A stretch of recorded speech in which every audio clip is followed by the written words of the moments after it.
Welcome to the Eureka AI content creation live training. It is February 21st, and we are going to dive into content creation and scoring and why it's important and how to utilize AI.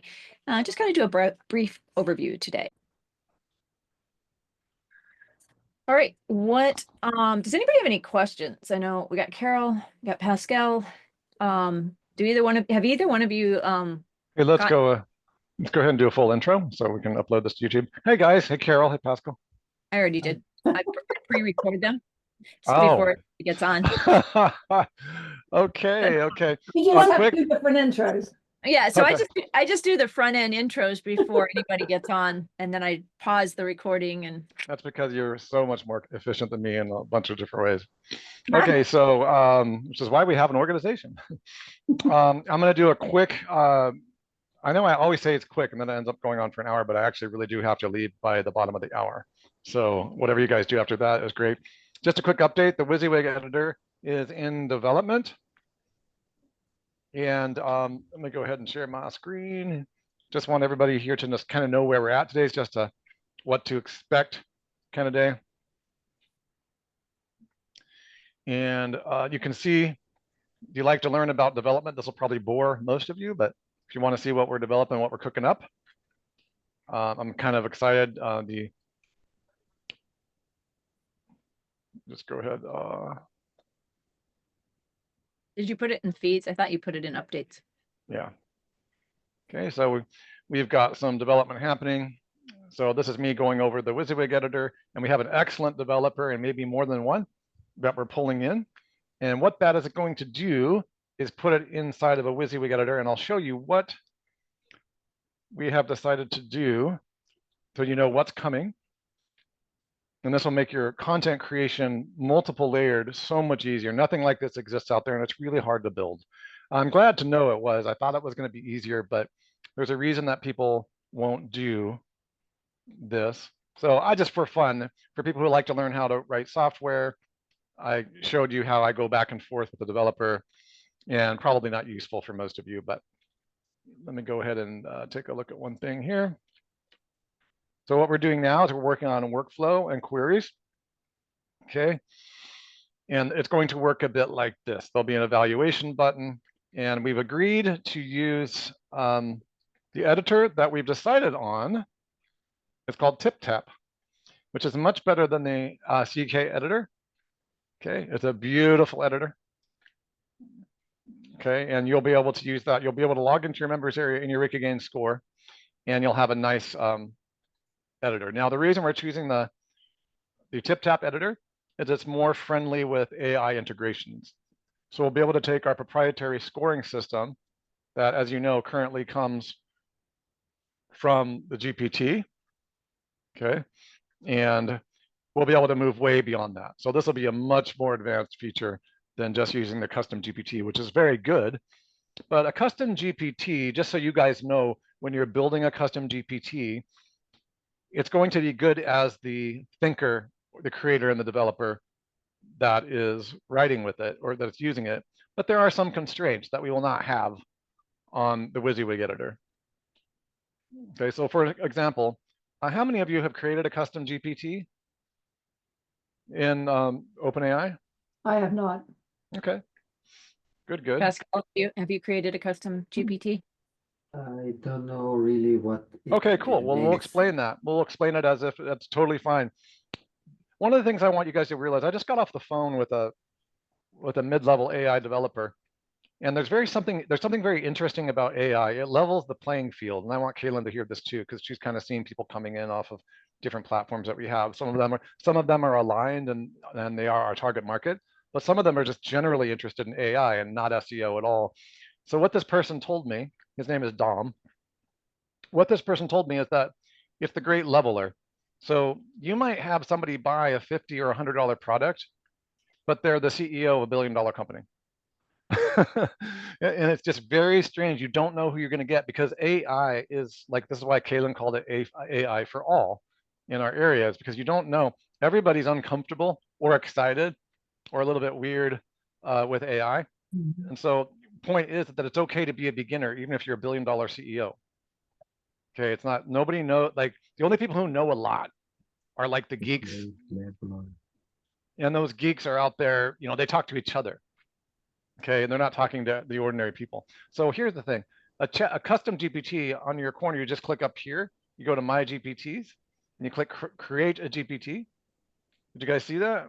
Mm-hmm. Okay, let me go back here. Let's go.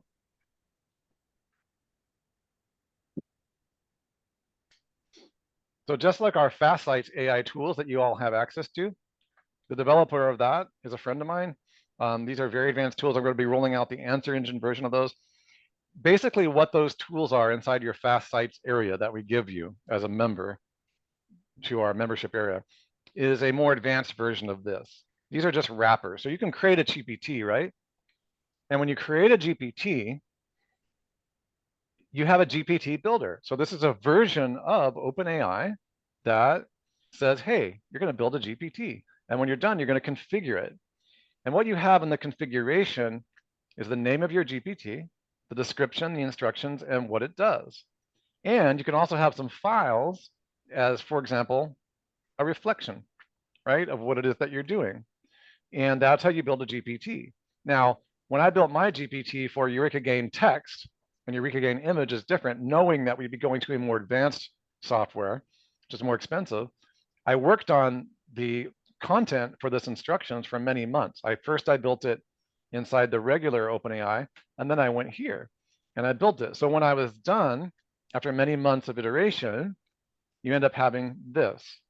Okay, so let's go ahead and edit. I'll show you what we have. Okay, when I configured it, it's got very refined. It's amazing to think that 8,000 characters, right, and there's a lot more of it there than you could see. Those 8,000 characters took 5 months to fully refine. Okay, and not only that, I had to use special language, and then the AI helped me, the builder helped me take the data from my previous AI and then upload the documents which reflect the framework. So it's using both this, and then that's how it knows to pull from the score and create the score. So that was version 1.0, right? So when you go in and you use this, when you're using the calculator, you're just going here, and it's drawing, when you copy and paste your content in here, it's pulling from that filter and that iteration that we took. Does that make sense? Yeah. Okay. Similarly, Daryl Osborne's GPT for entities does a similar thing, right? Okay. He is doing something different than the Eureka Gain score. So what Daryl and I are working on is making it, first it goes through the Eureka Gain score, and then it'll test it for entity, so you get a high score on both of them. Does that make sense? You'll have a high Eureka Gain for the new search engines, and then you'll have a high entity score for the old ones, if that makes sense.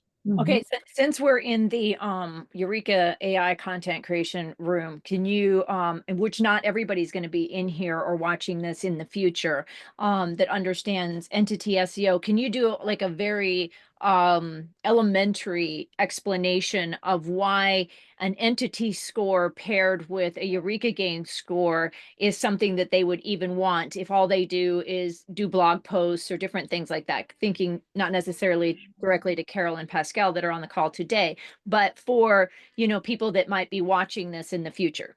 Yeah, and that's why I created this. That's why Kaylin and I created this lovely map. Because the really advanced geeky people like Jason Bernard or Daryl Osborne, right? These guys know how to build their entities. Here's an example of my friend Jason's entity. It's the second largest entity in the world. Okay, you see all the stuff he has?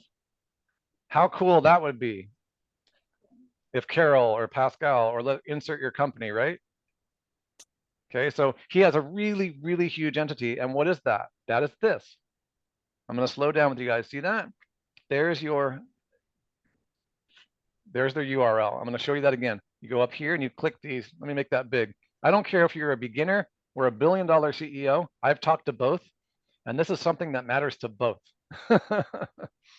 Okay. Go here. See that? See those 3 dots, Carol?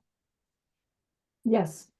Those 3 dots are your KGM ID. Now, first they give you a a link shortener to throw you off the scent. Okay, and then you just put it right here.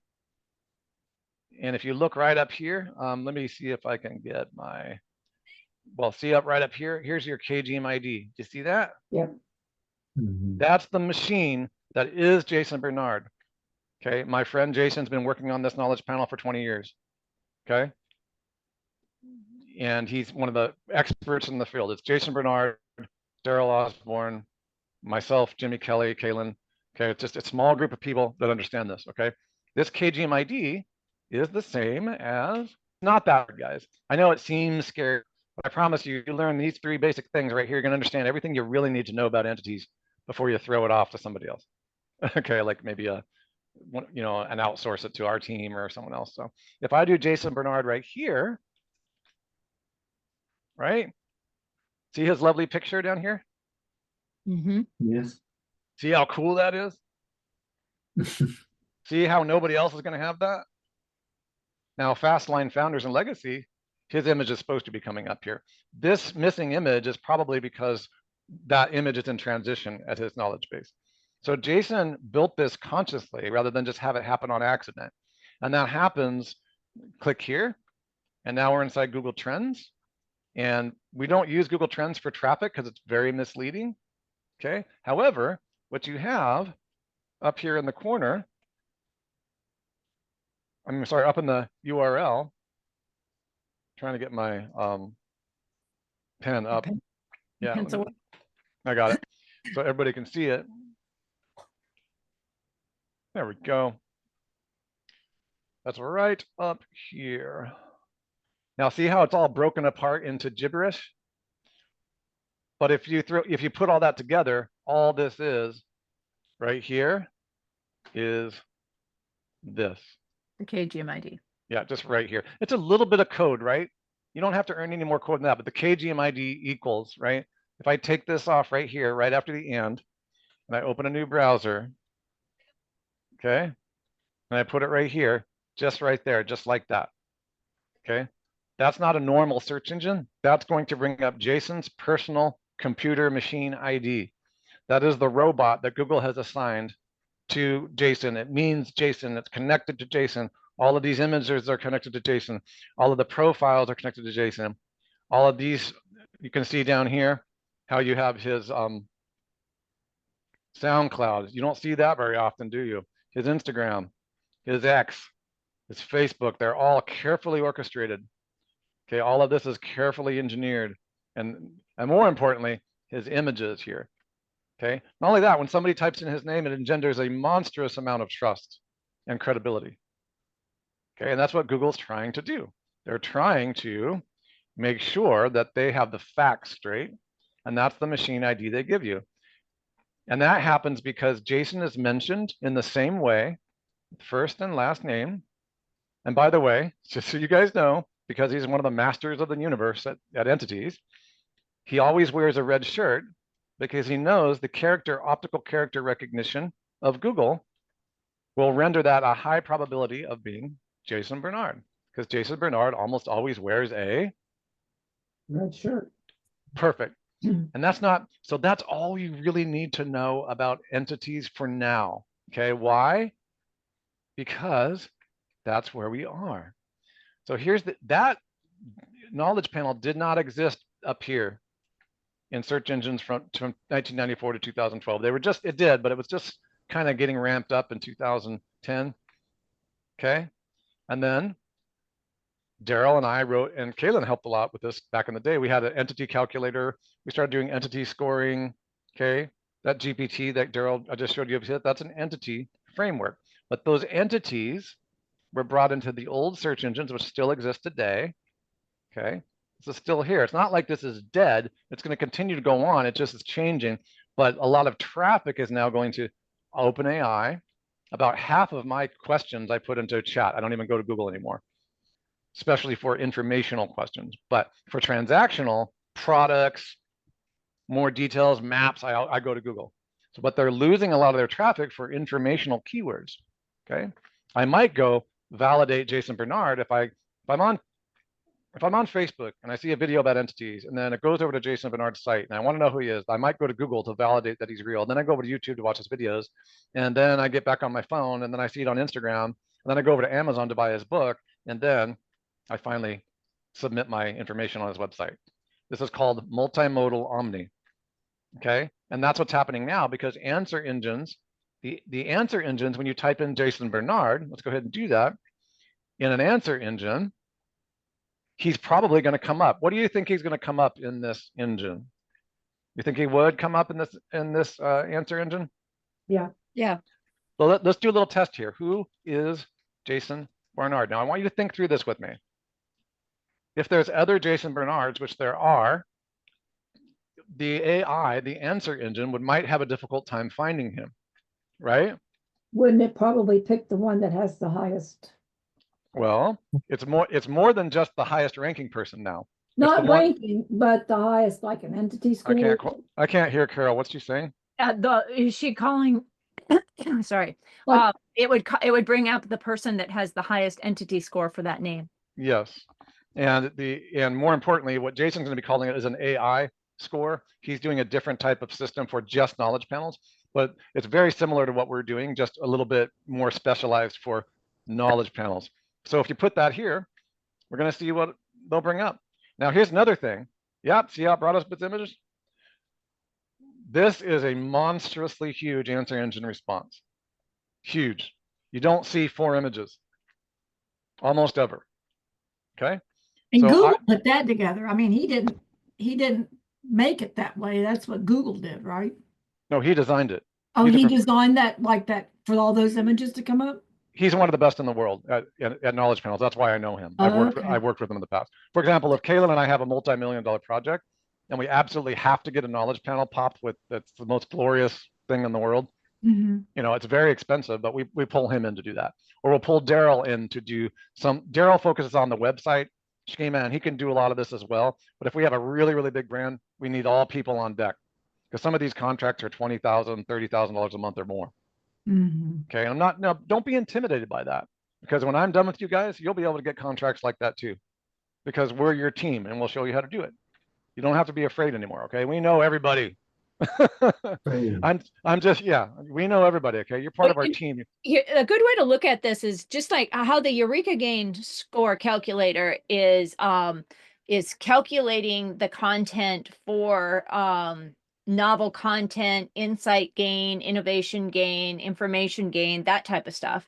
Mm-hmm. Then you've got the GPT that Daryl created, which is scoring for entities. How does the search engine draw? So, and remember, you know, it's not just the content here, but this one is, how does it verify the entity? So you're having consistency across the entity.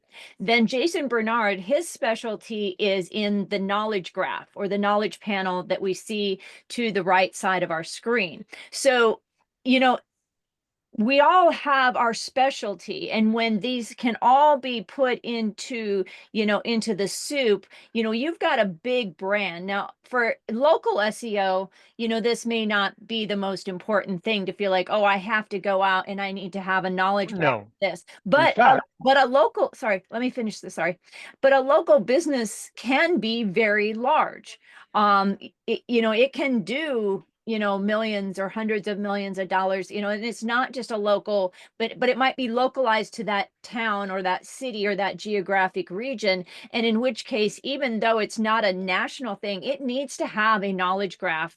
It needs to have its entity established through, and it also needs to be putting out content that is informative, novel, and will be evergreen towards the direction of search retrieval. Because no matter what, we're always going to, even if we're talking to some holographic Jarvis device, you know, down the road where we don't actually hold devices in our hand and we're swiping the air like you see on a sci-fi movie, that's still a search retrieval device. Okay. Yes, exactly. And like the main thing for you guys to learn today, okay, this is, if I were to give you a test, it would be, what is a knowledge graph? A knowledge graph is multiple things. And what is a KGM ID? Your KGM ID is this little 3 dots. Okay. and it's behind there. You get past the shortler, and then you come back. This is your machine ID. And this machine ID is tied to Jason Bernard. This is what you call his personal knowledge panel. That means it's not a local SEO panel, and it's not a corporate panel. Let me give an example of a corporate knowledge panel that I believe he may have optimized. Okay, I'm not sure if he did or not, but you can take any corporation and you can see them right here. See this? Mm-hmm. This is Virgin Atlantic. See the 3 dots? Mm-hmm. Guess what? Same thing. Get past Every it. knowledge panel will have those 3 dots. Yes. So Virgin Atlantic is, notice how I said Virgin Airline, and then it gave me Virgin Atlantic. This is the keyword tied to its knowledge panel. The keyword is not Virgin Airlines. The keyword is Virgin Atlantic, okay? Mm-hmm. So that's the, look up here. If I was to go over to Google Trends, guess what Google Trends would give me for the topic? That same number. Mm-hmm. Okay, let's go one step further. Let's take where I am right now. Let's go ahead and find RV Resort. I'm sitting right here. Okay, once you see it, you can't unsee it, right? So if I go to some reason, I'm somewhere else in the world.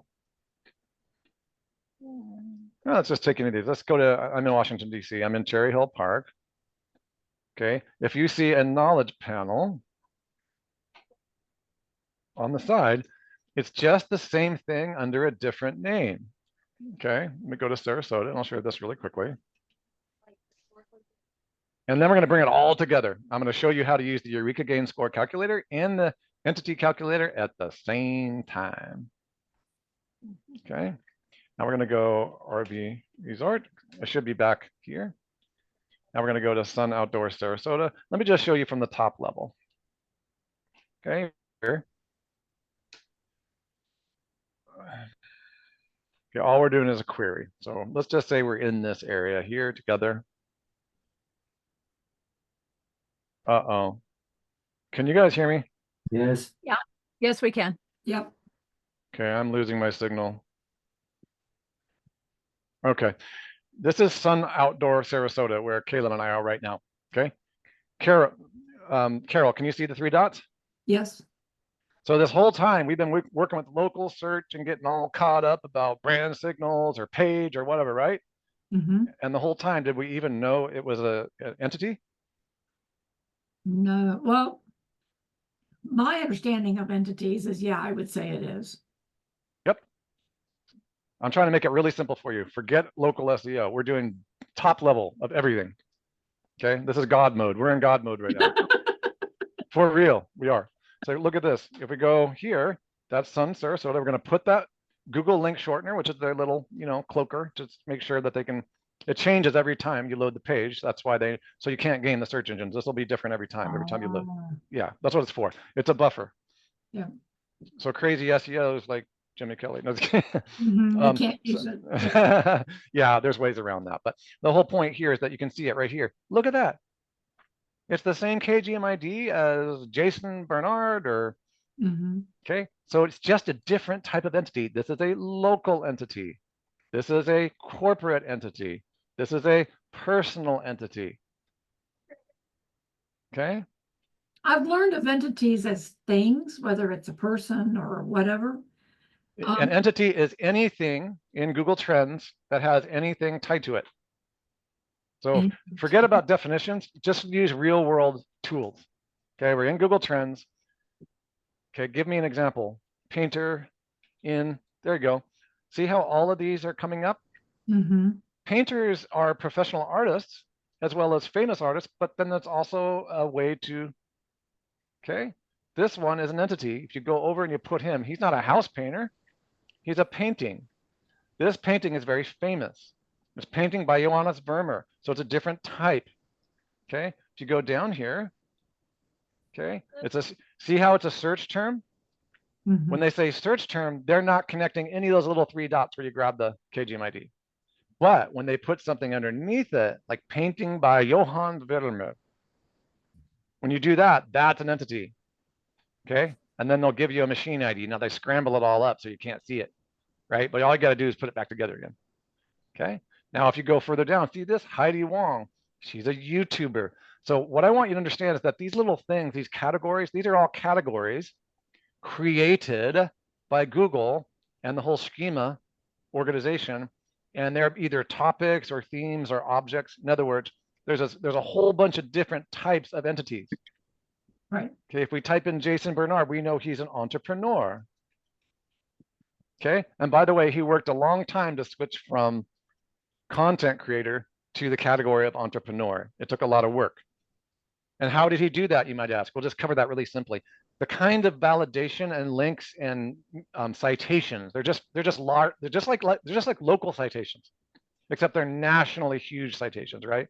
Instead of just focusing on your entity, that is your Google business profile, he's focusing on his personal knowledge panel, and he has thousands of proper citations with his name, but he did them with directories that are entrepreneurial based instead of YouTuber based.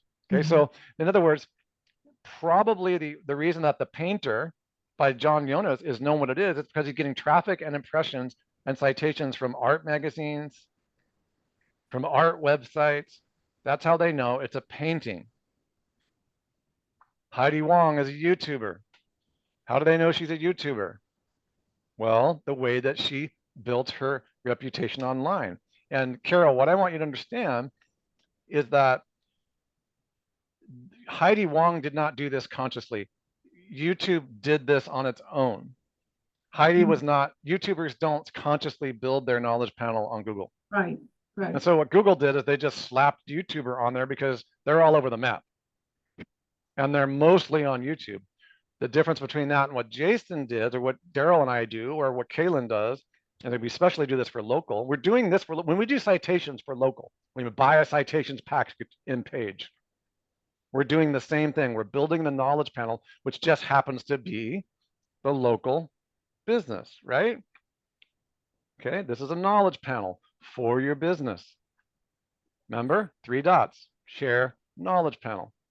Okay, so when we build citations to help you get ranked, it's doing the same thing as you would to optimize for a knowledge panel. What I'm trying to help you guys understand is that that's the roots, the bones. I know it's a little bit much that I gave you today, but you should be able to understand it. It's just like a library, just like when we were kids, we used to go to the library and we had Dewey Decimal System, and we put them in the little special spots, except Google does that without our permission. That Dewey Decimal System might be moving all around based on impressions and whoever is linking to you, and they just take a big giant calculator in the sky and they come up with categories, and those categories end up being where they put you. And if you don't organize it, just like local search, you won't rank sometimes or be known if you don't have citations or you don't have proper structure of your site. That's also true for the big categories like YouTubers or people or entrepreneurs. Make sense? Yes. And that is why we're talking about where we're going. Okay, so we're going here. Answer engines are right here.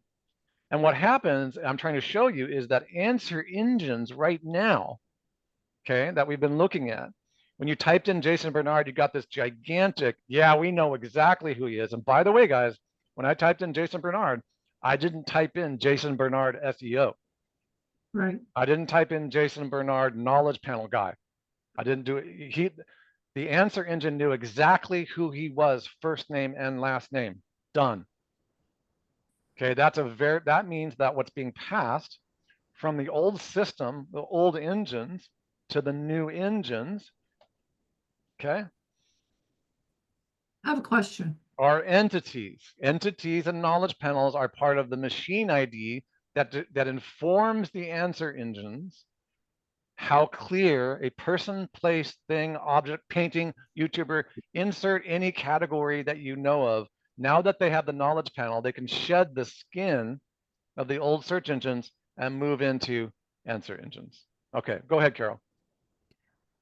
When I first learned about entities several years ago, what I was taught was you wanted to be sure that your content that you created had entities in it, and you had a high entity score. And we still teach that. That's what Jimmy teaches when it comes to building sites. He's saying, So don't repeat your. Yeah. So are you familiar with a business, a software called InLinks? Yeah, I know them. Okay, so I started using them. I still have an account there. And I would put content into that, and it would show entities that my content didn't have, that if Yeah. I switched them out, and so that's really where I've come from as far as entity goes and my understanding of it. Yeah, that's on the ground entity optimization, just like Jimmy teaches. Mhm. Okay, Jimmy's saying don't repeat the entities, don't create a penalty, and put the structure of the words. Everything that Jimmy has told you is true. In fact, I just got a call off of a call with PJ, who is inside of our Move 37 area, and it's got PJ's secret stuff. He's been watching Jimmy's structure over the last 3 months, and in the all search, because people are using entities, he's seen an increase of traffic for people who scored it that way, not necessarily only in local, but in general. Okay, so in other So it's words, still important to have entities in your content. well, this is what this entity calculator score is, that, Okay, I kind of thought it might be, but I just wanted to. but it's not the most important thing. It's Right. it's a important thing, and that's what I'm preparing you guys for. So here's the entity. So let's go ahead and take an example of the distinction here. I know it's a little hard but when we're done with the Eureka gain score, we're going to have a choice, which I have not talked to Caitlin about. We're thinking about having 2 scores. One will be your Eureka gain, and the other will be your entity. Okay, so you could have a low entity score versus a low. Is it possible to have a low entity score but a high Eureka gain score and vice versa? Sort of. But here's an interesting weird thing, which I'm just going to show you rather than tell you. Okay, so let's go ahead and take a look at that. Let's take a piece of content and do some real world work here.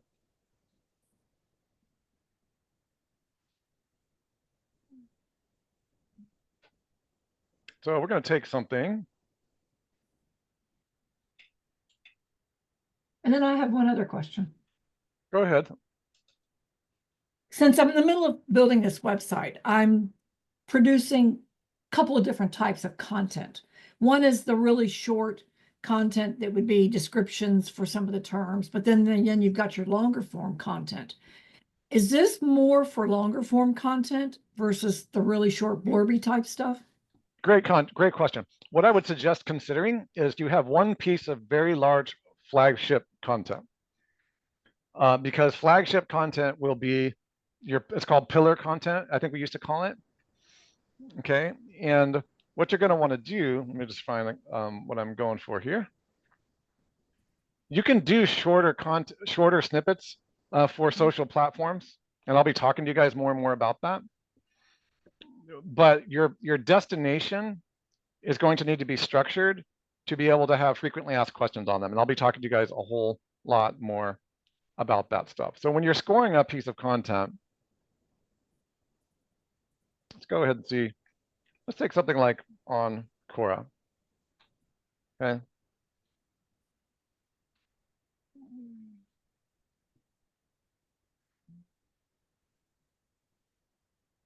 So what we'll be measuring with the system that we're building is you'll be able to measure images as well as the content. Okay. So if you type in something on a search engine, let's take what are some good books and articles blogged to read about artificial intelligence. Okay. Let me go ahead and see if I can find that.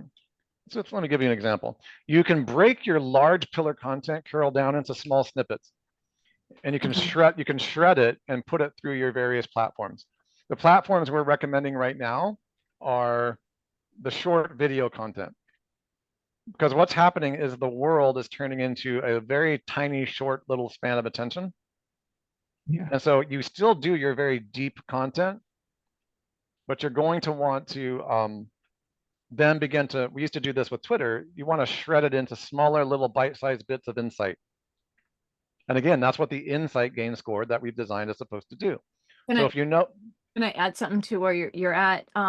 So Russell really talks about creating a cohesive message. So just breaking down what he's saying about this whole pillar content is that if you create this pillar content and then you disseminate it across, whether it's like little snippets that you put out, or whether you're putting it on posts, different places. But if you use that pillar content, then your message is the same no matter whether you're putting it in a WR2 ring or whether you're putting it in the WR1 of the website that you're creating, or whether you're putting it in the citation and social ring. So if you create that pillar content and you have a good high Eureka gain score for that and an entity gain score for that, and then you bite size it down to disseminate it out to all the various rings in the one web ring system, then your entity is going to have cohesiveness. You're not going to have this written about you here and this written about you here, but it's going to be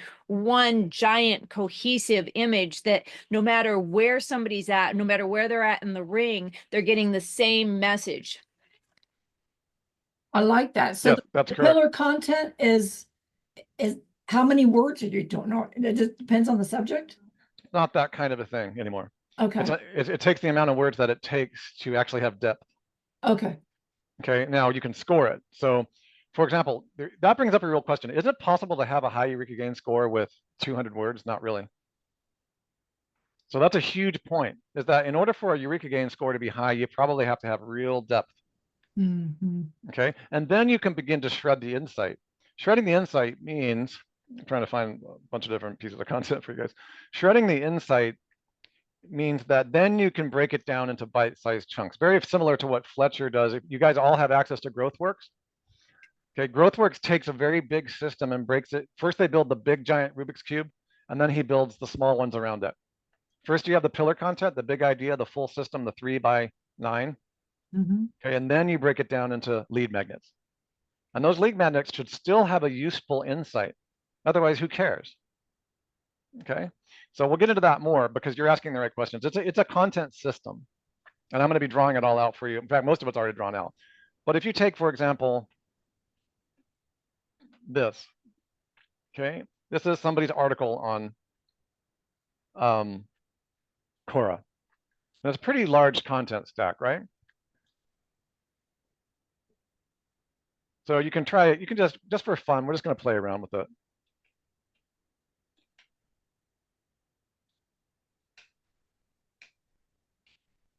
And you just put it in. It's just going to parse, and it's going to give you an idea of whether they're just copying and pasting stuff. Okay.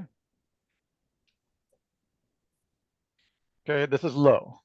Now think about this. I mean, you could do worse, but it's hard to do that much worse, actually. You can. So what this means is that they obviously just wrote a Quora article and they copy and pasted a whole bunch of stuff. Okay, they may have made a content generation. They might have gone into some other content generator or this and that, right? And it's missing the things required. It has a low accuracy score as well. Correct. No, the estimated accuracy is okay. Okay. It could be better. Like you just want better. Okay, now, yeah. And it's going to give you an example. So here's the important thing. Interpolated insight is strong because what this really means, what the interpolated website information is strong, but the extrapolated score is solid to low. What this is really meaning is that, and we'll have a nice little ledger for you guys to read, is it's not doing anything innovative. It's not really creating an argument. It's not saying anything new. It's basically just stirring the pot, or bringing together a whole bunch of people's ideas and then spinning the pot. Okay, not the end of the world, but I want you guys to see that this simply means that this is not the most cutting edge, insightful, or innovative article out there on this topic, not even close. It's not terrible, but it's same old, same old. In fact, you could get the same result of mixing a whole bunch of papers that are out there, just putting them in a blender and barfing them up onto a piece of paper. Okay, with a little bit of writing thrown in. Okay, so that's that first layer. By the way, is that acceptable? Yes, for the old SEO world, that might be, you would have to clean it up, but then you would have to add entities to it, right? Right. So the next step, and Daryl and I are still working out with Kaylin on how we're going to do this, but then you could take something like, we're still figuring out how we're going to do this. Now we want to get, let's say we're going to stick with that. We don't care about Eureka gain. We're just going to go with good enough. Okay. Well, then you could go and you could put it in the entity elevate, the writer here. You could take that same content. Oops, didn't keep it. Sorry. And so then what this would do is if it knows your website, what Daryl's system does is it'll help us get a handle on the correct way to entity structure this. Okay, because now we're dealing with the technical aspects of ranking, if you know what I mean. Let's see what this does. I haven't used it in a while. He's still working on it, so. Okay. I guess I can't do this.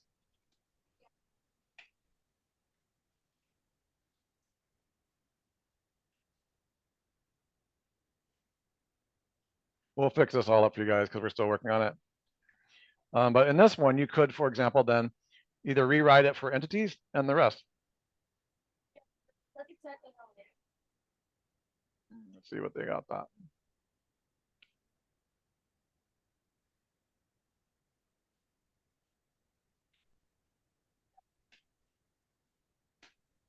Yeah, we'll rewrite this. Here we go. Now it's going to write it with all the entities and the H1, the H2 based on what Daryl Osborne has, right? And of course, find that entity elevation SEO article writer. oh, I'll give it to you right now. No, we're going to put it in the members area. In fact, here, it is in the members area, but I think it's gotten buried, so I'll that's try. fine. Yeah. But again, I want you guys to know what to do with this. Yeah, because if you don't know what to do, it's kind of useless. Yeah.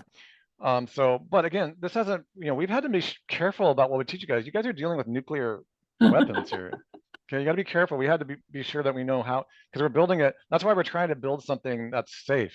That's why we're building the WYSIWYG editor, so you can have the scoring all at once. You can see, because all of this is in my head, but teaching you guys how to, the old mindset is just spit out articles all day long, right? Okay, that's okay, but now we need to up our game a little bit. Okay, so this is probably, now see how it's got the citations? By the way, when you have good citations, your Eureka gain, especially your insight gain score, is going to go up. Okay, so what we've got to do is like, now we've done this, right? Let's go ahead and see if what we're probably going to do is do the entity score and the Eureka gain score at the same time. Okay. Let's see if this one is better. Somebody remember the score on this one. Okay. 80, 76, 72. Let's see if it does better with entity.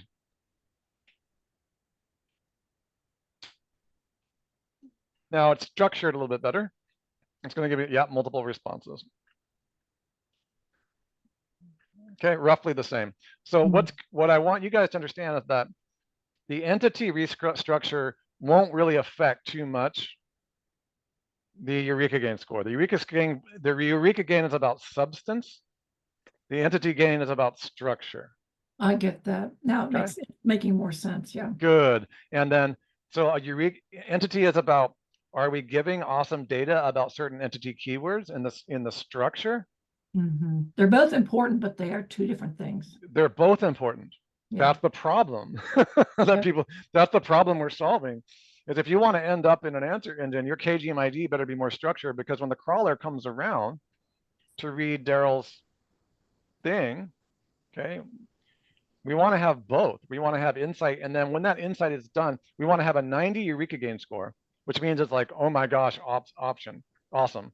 And what it really means, you guys, is that there's probably a new idea inside the article that hasn't been considered very much before anywhere on any of the engines. Now, do you have to have the most unique article every time? No. Like, what if you're writing about a product? Right. You actually still want a greater than 70% Eureka gain, or at least an innovation gain on a product. By the way, you can even measure whether a product will be successful in the marketplace based on its innovation gain score. So again, we're just scratching the surface. That's pretty cool. Yeah. Oh yeah. Yeah. So it's not just for content, but we're using it for content in this way. I've got a client that is a writer and an author and a speaker, and she writes her own content and then gives it to me, and then I put it through and add entities to it and clean it up. So I could put it into this. Yep. To increase the entity score. Yep. And then maybe even through the other to increase the content gain? Yep. And again, I want to make sure that, Carol, that you can do that now. And so instead of waiting around for our app to be done, which will do it for you, it'll do it all at once. All you have to do is just an iterative process, right? You just go, you take what it, remember, there's more than one way. Here's Eureka game, right? Mm-hmm. And then here's entity. Okay. So you can just do this. You can do a loop. Add the, oh, yeah, okay. And that's called an iteration. And you can iterate until you get it the way you want. And what we're building is we're building a box that'll do all of it for you at once, just once. I don't mind doing it both ways. I'm getting more content from her Monday. This is now, and this is soon. Okay. Okay. But it'll do basically the same thing. You can just iterate. Now, here's the problem you do have. This doesn't account for images. Right. Okay. So images are going to be in this one, and that'll increase your score. So your Eureka gain score will go up if you have multiple explainer. For example, an infographic is 10 times more powerful than a bunch of words for AI, because AI calls this symbolic reasoning. It loves it. Like, have you ever heard that quote, "A picture paints 1,000 words"? Yes. For AI, a picture paints 1,000,000 words, especially if it's got a, so here's the thing that's a little weird. Every image is just content. So a single image has its own independent Eureka gain score, independent from the text. Okay. Well, how do you do that? Do you have to run it through the? Well, I have a Eureka gain score text thing, but it's a real pain in the butt to use, but I'm happy to give it to you. So here's the Eureka gain score. I'll go ahead and give it to you guys here because we're going to build it into the new thing. So what happens is if you use the Eureka gain score text to write a, if I put inside the Eureka gain score an article, okay, it's going to tell me where to put the images. And then unfortunately, it's so clunky, so I'm embarrassed, but I'm happy to give it to you. Then you have to take that over to the Eureka gain score after you've added the images from like Napkin AI or an infographic, and then it'll rescore it for you and say, oh my gosh, you've added this incredible image. And this image tells me a lot. It's an infographic, or it's a different images have different Eureka gain score strength because some are more informative, some are less informative. Right. If it's just a stock image, the AI is going to go, how does that add value? I mean, okay, cool. There's a lady, in a tank, in a bra, sitting on a car. Like, and whatever. That's been a big problem for me with her stuff, is that I don't have any way to do anything except stock images. Oh, You don't have any way to do what? Those images. Yeah, I don't With have AI? any, I can't really get unique images, so I've just been using. Oh, just use, if you want to increase your Eureka gain score. So there's two types of images. We're not suggesting that you should throw away, beautiful images. Like a picture of a mountain right. on an article on an article about hiking, it might not have a high Eureka gain score, but it's still beautiful. That would be a high beauty score. Okay, but we're not scaling for that. We're not measuring that. That's something there's still a human touch. I'm not suggesting that we get away from all images.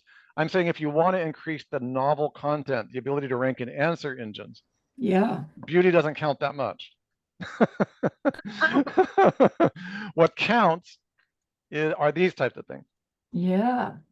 Okay, and by the way, all you have to do is take that entire article. In fact, let me show you this. Do you want to blow your mind? This will totally blow your mind. I'm still blown away by this one. We're gonna create a new napkin. We're gonna do a draft with AI. We're gonna go over to our final score. Your response to, let's say this is okay. Let's say this isn't high enough for me. I'd want to go higher, but that's all right. Let's go ahead and take this article.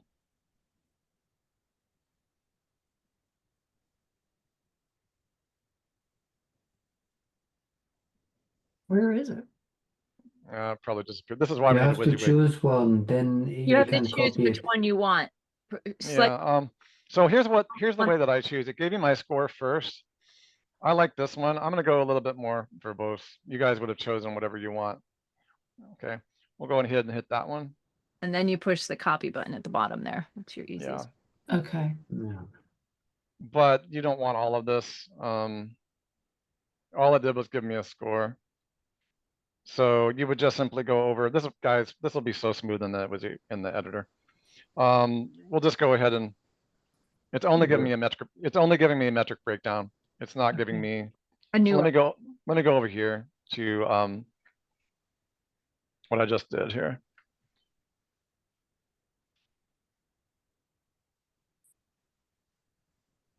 I think I must have lost that content. Did it disappear? Trying to figure out. There it is. Let me see. There it Yeah, is. it only scored it. That's all right. Yeah, that's don't. That's all you asked for. You didn't ask for it to. No, I'm saying I lost. Daryl's content was gone. Shouldn't be gone though, but let me just refresh. No, you have to click under his entity elevation, maybe. Yeah. Nope. That's Oh. interesting. Should have kept it. Is it in this other tab that you have on top? I think you opened 2 tabs. That's Eureka gain. Yeah, no, it's gone. I lost it. To click on the entity elevation SEO, maybe that. Where's that? Just on the side bar right there. On the go down, down, down, right there. Is it not there? No. Oh, it disappeared. Yeah, that's okay. So anyway, let me just do it again real quick. It'll be fun.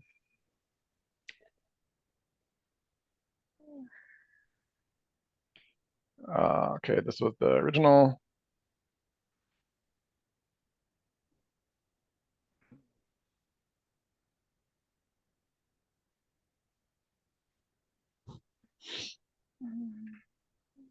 All right. So rather than going backwards, I'm going to pretend that this is the new graded article. Okay, so we'll just go ahead and do this real quick. That's fine. I don't want to get lost in the forest with the trees. So presuming we're going to, again, now you guys see why I want one editor to rule them all. We can't be doing this. So this will allow you to automate, guys. You can automate thousands of articles this way. Like it's incredibly dangerous. Like, oh my God. Yeah, we gotta be careful. So what you would do here is you get the final article and you just put it in here or put a section of it in here. And what it'll do is it will simply just create an image for you. So once it's laid out it's doing something very similar. It's organizing it for structure. It's looking for insight. It's rewriting based on correlation. And then and the reason it's doing that is in the same way that our Eureka gain score calculator there's something called sense-making apparatuses, guys.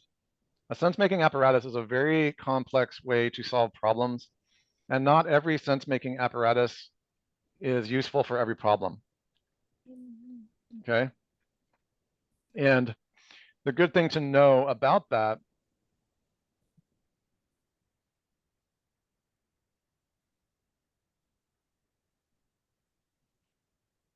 is that all of that is baked into our algorithm. Okay.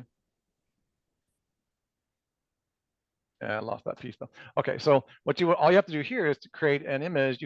It'll give you a choice. And so it'll correlate what you're doing. It'll determine what the best kind of explainer graphic is for that. And you can choose which one you like. Oh my gosh. And just so you so you know, I wish I'd had this a long time ago. Oh, by the way, Carol, this is free. Oh my gosh. So I'll put it in the updates with so that you can. You mean they're free or you give it to us? No, it's actually free on the market, but it's not. Yeah, I'm using many tools to enhance, but there's no way to measure in Napkin AI whether it's a high or low score. So for instance, you can take. Yeah, because then you got to take whichever one you pick and then put it back in the editor. Yeah, you could measure all of them. The AI will tell you which one is the most informative. Wow. That is awesome. So yeah, and again, this is why I wrote this. This is why it took so many months to do. Because now it's like, okay, great, there's an image. How about telling me which one has the highest score? Okay. Now that works good for some types of content, but then there's others that you might need an actual image for. Of course. And I answered that. I answered that 5 minutes ago. Beauty, so beauty is not what we're not measuring beauty. We're measuring insight. That's what this is. Now I can create for you a beauty score if you wish. In No. fact, we already have, I haven't even talked about it because Kaylin told me not to confuse people. We have a persuasion score. What's the likelihood of converting somebody? Oh, I like that. Okay, well then I'll release it. That's We've kind got, of a converting type score, isn't it? yeah. In other words, what's the likelihood that this is going to persuade somebody, and how ethical is this persuasion technique? Mm-hmm. Another thing that beauty score is, for the average human in this vertical market, is this picture of the mountains more beautiful to that average vertical market's hobby than this person walking on the beach? So that's like the beauty component of it? Yep, it's called a beauty score, beauty alignment. So what I'm trying to say is that Kind now of person, isn't it? I don't know how they can determine that. it will determine it based on the average type of images across every website on the web, correlating to that vertical market, what is there, and the time on site that the people have across those images. Oh, that makes sense. It's not 100% accurate. It's an estimation, but that estimation is going to be far closer. And it gives you some idea. Yes. For example, if you parse, if every single website on the web that is very, very popular, has this type, like cats on it, then it's very likely that that vertical market correlates with cats, and we'll find cats either beautiful or entertaining or emerging. Mm-hmm. Okay, it's not necessarily the end all and be all, but it gives you a place to start. But cats doesn't mislead the correlation after that. Yeah. What's that? Does the picture, when it's the wrong picture to the wrong topic, mislead the how do you say, the search engine to spread that to the wrong public? So what he's saying is, like, for example, you put cats on it because that was there, but that's not, would it mislead the search engine? So what, and to answer that, what Russell is saying is that, like, a beauty calculator or, an image calculator for relevance would be, what image goes best with what's trying to be brought out? Is it Yeah, informative? let me show you guys. Okay. Yeah. This is not the exact score. And then I have one more question before you have to leave, Russell. Okay. What is the most beautiful and attractive, persuasive, and joyfully impactful image outside of the Eureka gain score that I can use as a hero image for this article when I post? It does not have to have a high in-site gain score. Please consider the market in its entirety, the target vertical, the macro trend, and all associated likes and dislikes of a market who is likely to read this article. It's gotten some of your words wrong. There you go. In score. Yeah, is that supposed to be in? It's okay. That's fine. The point here is that I have a GPT for this. I'm just trying to show you how they work. Right. So when you're using my Eureka gain score, by the way, there's thousands of refined things like I just did to get you that Eureka gain score. Okay. So what it wants you to do is this, and then you can say, oh, this is that is excellent. Can you please make a prototype? And then what I'll do is I'll go over to the fast site there, the AI tools I gave you. Mm-hmm. And once I have a prototype, I'll go play around with it in the fast sites tool. Mm-hmm. Okay. That's what I wanted to ask you. What is about AI and making pictures with AI for that article? It depends on who the article's for. If you're trying to create intimacy with your audience, then have pictures of real people. If, in other words, you would put the kind of, so it's suggesting something like this. Okay, that's excellent, actually. That's pretty. Yeah, it's suggesting something like this. However, if I'm trying to talk to my market on TikTok or on Facebook Shorts, I only have 30 seconds. I want to be intimate with them.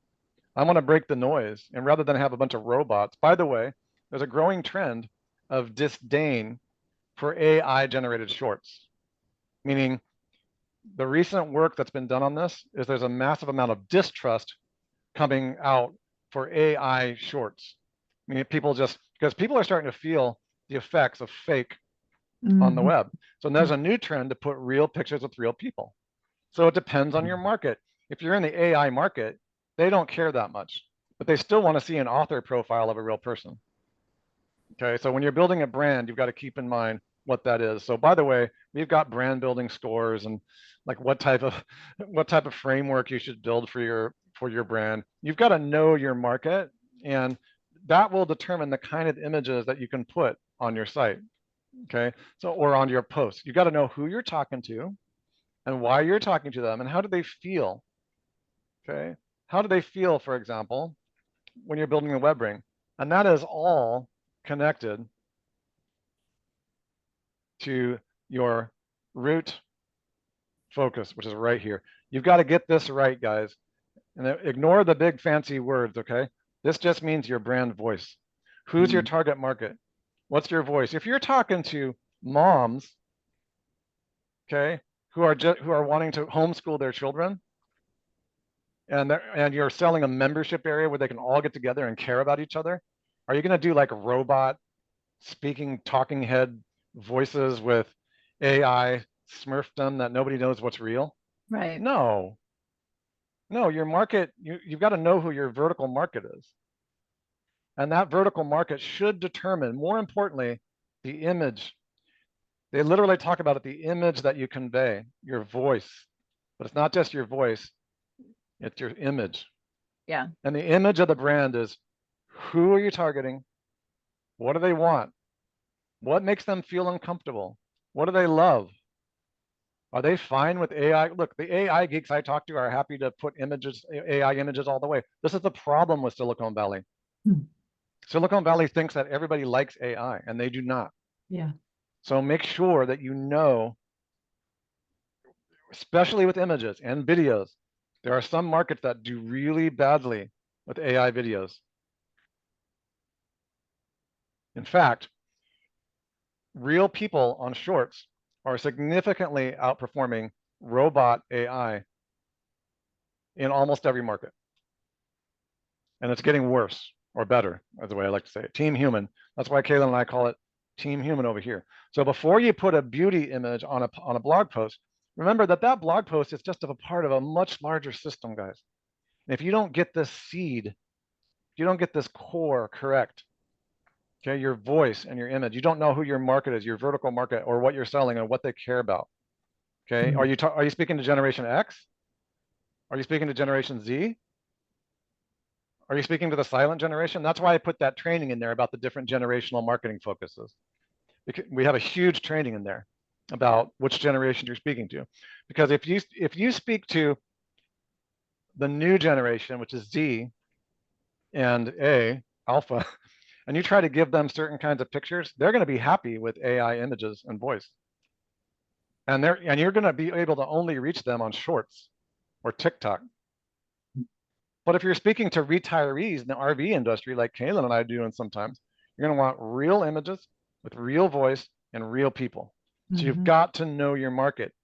It doesn't matter what kind of a scoring calculator you have if you don't know your market. And so we've got tools that helps you actually realize what market, but that's a bigger question. So knowing what type of image to put in there is completely fine, but just make sure that you don't let the AI tell you something. It's not going to know that you're speaking to RV retirees versus generation versus 14-year-olds who want to download a game. It's not going to know the difference unless you tell them. Right. Okay.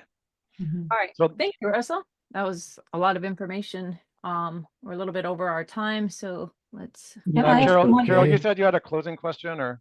Yeah, it was back at the very beginning when you asked if we had created our own GPT and you showed how to do that. Do you typically create them per subject or particular project, or does it matter?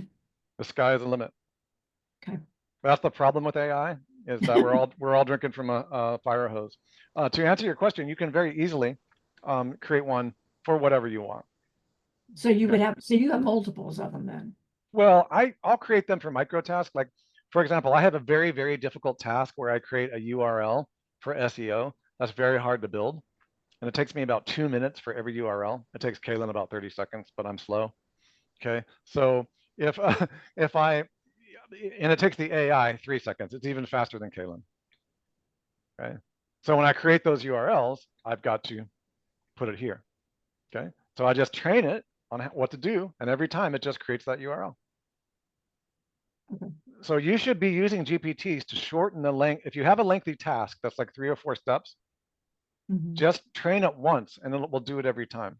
So it's a great way, just to answer that, it's a great way if you've got a repetitive task that you're constantly doing over and over again, you could set up a GPT. You know, for example, there's GPTs for just about anything. That Explore GPTs, you know, you might be, you know, on a nutritional plan to help regulate type 2 diabetes. I promise you there's a GPT in there for that, or you could create one for yourself because maybe you know a lot of information about it. And you can determine whether you want to keep your GPTs private or if you want them to go public, you know, so that other people can search for them and finding them. So you can see there's writing, productivity, research and analysis, education, lifestyle, and programming. So like one that controlled your diabetes would probably go under lifestyle because it would be like, you know, maybe it would, you would in your GPT, you would say, okay, well, these are the exercises you should do. This is, you know, how you should regulate your food. This is, you know, how you can control your insulin. And you could have like an entire thing that worked for you. And then you could share it with people, or you could simply just use it for your own information as you're, you know, journaling and moderating, you know, your own healing success. And that's just an example. You know, let's say that you are really good and you're a homeschooling mom and you found something that works really well for, you know, teaching third graders how to learn their times table. You could create a GPT, you know, in the education section that would help create the stuff for that mom that's trying to teach her kids the times tables. So yeah. And play around with it, guys. Remember that the AI will help you build itself. So if you go to my GPTs, Carol, and you create a GPT and you don't know what to do, just start having a conversation. Got it. Okay, have a conversation. Okay. And it will help you. It will build itself. And then when you tell it, yeah, that's exactly what I want, it'll go over. And next time you come over here, all this will be filled out. You don't have to type this up. In fact, if you're a good communicator, just communicate. This is the era that we're in, is the era of communication. All of us who have learned communication skills, communication is one of my favorite things. And remember, sales is a type of communication. Look, Kaylin and I are Gabby. We're talkative. Okay, we verbalize things. I verbalize things differently, but you know. So if you're good at communicating and iterating with communication and going back and forth, it's called Socratic method. You can build anything because this will actually do it for you. You can just build your own GPT, right? Just go here and create the GPT. And if you have a task that you want, if you have a certain kind of article, let's say you want to create headlines, right? Watch this. I'll just do one for you real quick. I would like to create a GPT that generates a list of headlines for my TikTok videos that have a high probability of conversion, a high dopaminergic set point, and have a much higher probability of getting clicked on than other TikTok headlines. Can you help me create this GPT? Then the answer is yes. Look at this, Carol. Look at this. It's building it. See that little wrench, Carol and Pascal? Yes. It's building it right now. Now, what it's doing is right over here in the configuration. And Carol, then what you do is you test it. And if you don't like the results, you tweak it some more. You come back to it. How about TikTok headline optimizer? If I go over here, look what it's done. Wow. Now watch this. I'm going to go test it. I'm going to go over here. So he could have gone much deeper. He could have said, well, I do will. It's about AI and it's and SEO, and I want to be able to lead people to our members area. He could get really specific. I really could. You can drill down and drill down. I know that was a very general 30-second intro, but I can then dig. I can still. There's two ways I can drill down. You can drill down like Kaylin said. If we're constantly focused on our members area every time, then yeah, you create a specific. That answers your question, Carol. Whether you get specific or general, the answer is it depends. So, for example, I just created a TikTok video that helps people understand that the Perplexity AI platform is excellent for research, and I gave them 2-minute introduction of how it works, and I researched quickly and had a research paper that was equivalent to a PhD. Give me a list of headlines that might be useful so that I can syndicate my TikTok video. Boom. Here we go. There's your headlines. This AI does research better than a PhD. Stop using Google for research. Try this. That's a good one, actually. I should use that. I found a PhD. I mean, it really is that good, guys. Here's what's happening. All of us are in cognitive dissonance. This would have taken me an hour or more a year, 2 years ago. Like we can't handle this is hard for us to handle. You're researching wrong. And if you're smart, in other words, you've been in marketing for 20 years like I have, and you know neuroscience and neuromarketing, this is like a candy shop for us. Like I know how to talk to the AI in ways that is both neuroscience, marketing, and SEO at the same time. But even if you don't know that, use what you got. If you're good at SEO, do that. Pascal, if you're good at languages or psychotherapy, or Carol, if you're good, I don't know what you guys are good at, but talk to it in that level and talk to it as much as you can. If you're good in multiple disciplines, use all those disciplines to create your GPTs. Okay, I think we should wrap it up for today, but it's very exciting stuff. Just a question about that. So I am in my own ChatGPT, or is that inside Eureka again, or how is that correlated now? This is not absolutely clear for me. It's in your own ChatGPT. So you just when you're go to your home screen of your ChatGPT, Russell, so he can see it. So you find this by just going. You see right up at the top it says My GPTs, and then it says Create a GPT. So yes, I have some of them. I can only have 4. You can only have 4 GPTs. Are you using a free account? I have a free and a paid. Okay, on your paid account, you should be able to have unlimited. It might might have a cap on it for your free account, but you should be able to create multiple custom GPTs in your paid account. I'm going to hand everybody Gerald's. Did we hand the... I put it on in the feed on the Eureka AI content creation site. Yeah. And so the way it works, guys, is if you use somebody else's GPT, it'll just appear here and it won't go away until you delete it. So if you've used the Eureka Gain Score calculator, it'll sit right here. Okay. And if you want the image-based one, I'm happy to give it to you guys since you were here. Okay. If you want, it'll just measure. What's that? That'd be great. Okay, let me give her the image one. Yeah. This is the Eureka Gain Score image insight. And Kaylin, I'll hand that to you because I don't know how to use Zoom. And then we'll go here. Okay, so there's that one. And again, guys, as all this begins to come together in a big way, we'll make it easy for you to set that up, okay?